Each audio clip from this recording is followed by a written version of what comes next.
Hello everyone, welcome back to Let's Play Super Mario RPG. I'm Dave, you may call me Modown Joe. Yeah, remember what that old guy back in the town was telling us? Left, left, straight, right.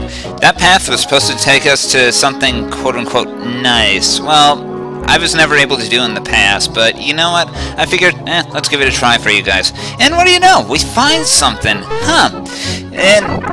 And look, what's down this tree? Oh, it's a bunch of chests! Wow, let's look around. So, okay, we're getting some mushrooms, more mushrooms, a lot of mushrooms here. And a frog coin, and a flower, but that seems very wasteful to put 3 mushrooms when one of them heals your entire party to full. I don't get that, I don't understand it. Whatever. You can always take the southeast corner if you get lost down here, considering this is one of those Lost Woods types areas that'll loop in on itself if you take the wrong path. The right path, the path to the boss, involves following Gino for the most part. It should be very simple, but sometimes he gets a little far ahead of you and you miss him. And in those cases, what I would usually do is take the southeast corner. Yeah, I'm sorry, I'm just doing that in my head. Take the southeast corner, and eventually you'll catch up to Gino again, and everything should be about right as rain. It might get a little confusing, but don't worry. And hey, there's going to be a lot of mushrooms on the way for the mushroom taster if, you know, you're going to do that. The mushroom taster is a bit far off, though, so maybe don't get too crazy, otherwise your inventory is going to be full of mushrooms. Not that I know anything about that personally. Alright, I had to heal up real quick, because... Whoa! Someone's shooting arrows! Well... Yes, he must be. With a name like Bow-Ear, and with his body curved like a bow. Yeah. More practice. Like... It's got like an accent like Bugsy Malone. Talking about Bruce Lee. He's got an accent like Bugsy Malone. Nah, see? Nah. Didn't sound so well in my... It sounds better when I'm doing it to myself than when I hear it through the speakers for some reason. I don't understand that, but it sounds worse than my Steve Jobs impression. More arrows? Really? You know, people like our arrows. They come up to me and tell me... No, I shouldn't. I don't see a reason to lapse into my Steve Jobs impression there. Looks like someone's gonna do the boss battle for us. Oh, that'll make things easier. Actually, folks, this is just gonna be one long cutscene before the actual battle. Imagine if this was voiced. On the one hand, I can't imagine this game having voiceovers. I mean, it'd be nice to hear Charles Martinet, but on the same time, though, it just... I mean, imagine it would make this scene much quicker, but on the other hand, I don't know.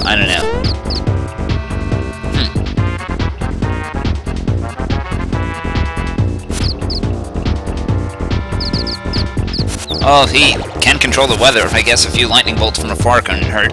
Make him strike the fear god into him.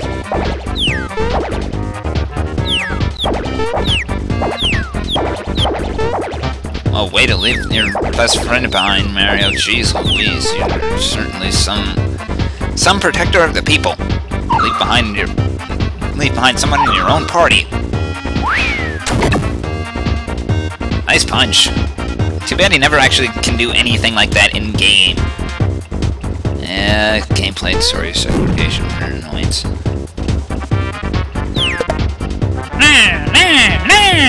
I'm sorry, I can't control myself. The question is, who are you, besides the fact you look like the Gino doll?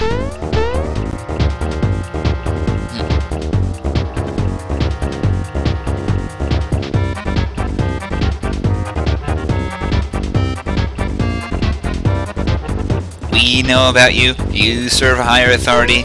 It's like they're trying to insert... It's like Square's trying to insert religion into here, even though Nintendo's pretty much made it forbidden. Yeah, well, now we're off to this fight against Bowyer, so let's go ahead and start off showing off a couple of techniques.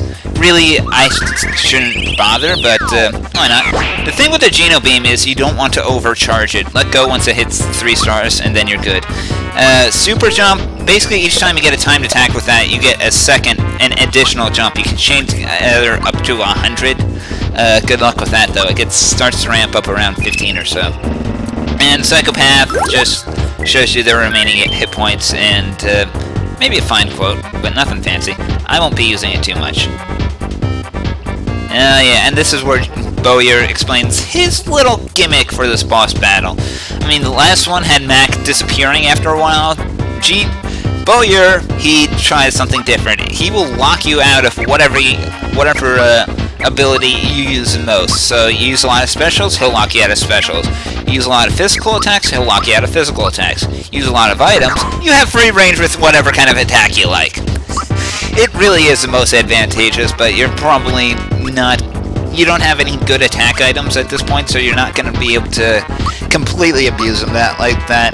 There are some good attack items, but there's also some very broken attack items that are very difficult to get and would take too long to show you how to get them. And odds are I just end up cutting half of it off anyway.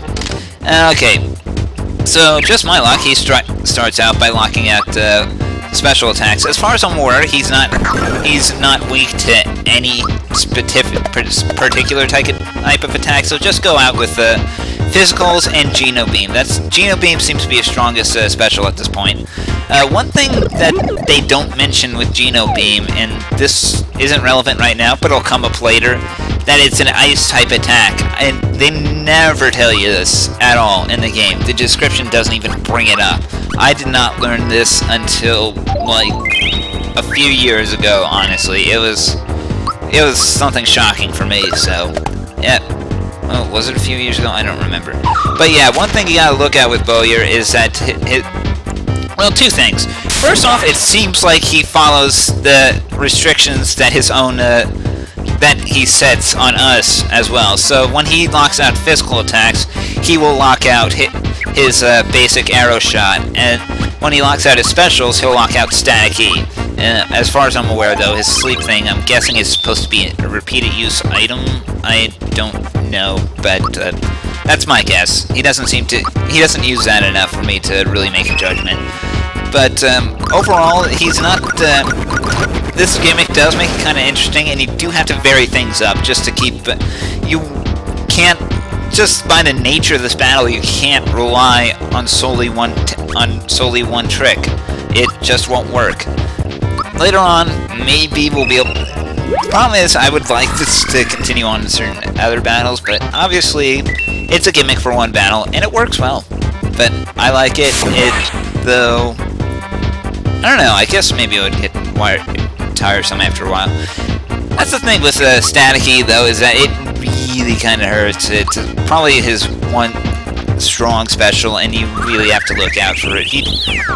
So, when he locks out physical attacks, it's gonna get a little hairy for you. Keep a good supply of Kira Colas, elixirs, froggy drinks, whatever. Keep them all on hand, because you'll probably need them. And just try to... Really, the thing with this battle is, well, adapt or die. Now I'm thinking back to the movie Hannah for some reason. That was a good movie. I swear, I get so many freebie syrups, but thankfully for us, he now locks out items for me, so that actually means I can go full out with whatever techniques I prefer to use. Like I said, Geno Beam's probably the only special that's going to be doing any significant damage, well, at least for me, at the level that I am. So I'm just going to go ahead and do that. Have Malo heal when necessary, otherwise he's just going to physical attack. I said physical attack past me, that Thunderbolt isn't going to do much. He seems to be resistant to electricity, not weak, just resistant. So, I mean, not immune, just resistant. So, I would probably not use Thunderbolt so much. Either he's resistant or he just has high magic defense, and then in that case he'd probably also have weakness to ice. Man, it's been a while since I had my player's guide, you know. I'll be honest with you folks, though, this is actually my second recording of this for some reason. Of the narration itself, thankfully. Post-commentary is great for that. You know, when your narration actually gets corrupted by some weird stroke of luck, you can actually just, well, try again. Overall, though, I'm thankful that he actually locks us out to physical attacks. I mean, this battle is a little on the long side. Most of the boss battles, honestly, probably do last quite a bit, at least for the time, for this, at least with my luck. Shouldn't, at least for now, until like a certain point later on. I've actually recorded a few episodes. I know what comes up soon, but ouch.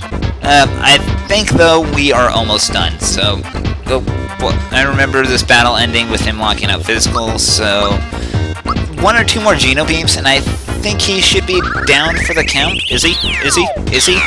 Had 600 when I psychopathed. There we go. Good, we got him. And he drops a mess of coins like all bosses. All bosses exploded into the same shower of coins. And we get an item box for that, a flower box for that, which gives us like, which is like 5 flower taps. Really nice. Alright, and Malo levels up, so it'll boost his special. Who are you though?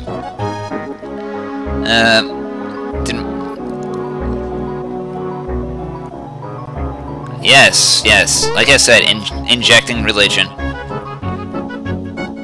Or is he an alien?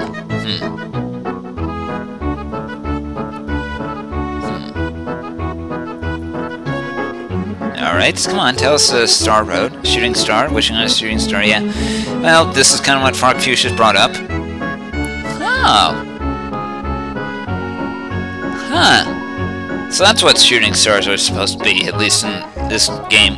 That's your wishes coming true. Literally. Huh. You know, they never do explain whether Smithy knew about Star Road and destroyed it intentionally, or it was just pure accident and he decided to just do this all out of malice, but I don't know.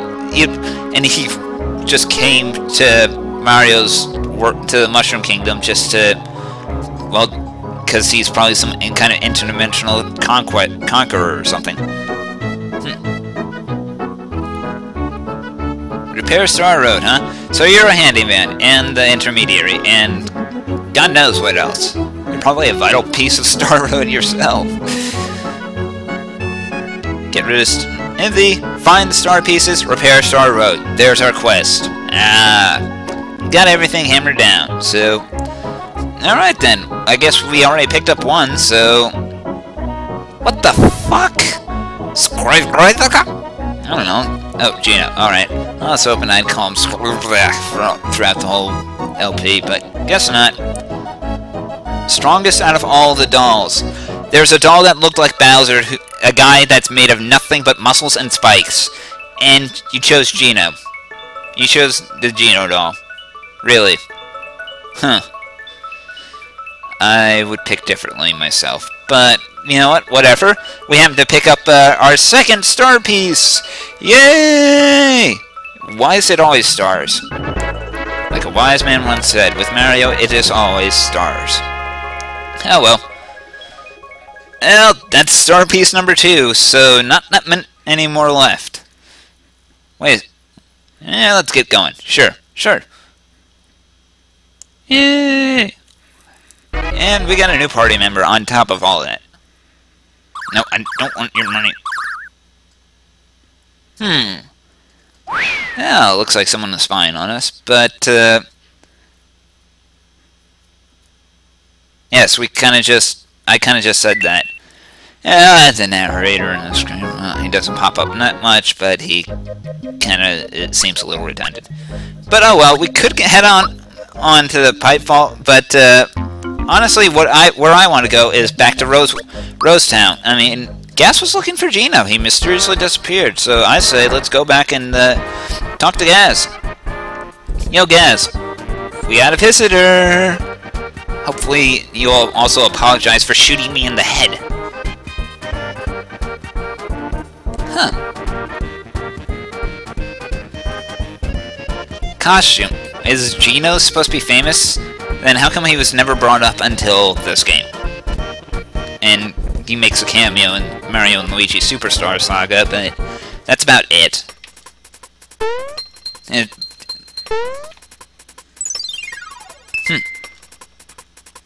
I love how they're trying to explain it to a little kid. It's like, they try to mime it out, and I think it would just be easier to explain it in words, because, you know, kids, I think, are a lot smarter than you give them credit for, especially nowadays with the internet. Yeah, you have 4-year-olds that know exactly what porn is. Please. I mean, look at the comments of your average YouTube video. That's biting the hand that feeds me, isn't it? What is Mallow doing with Mario? What the hell?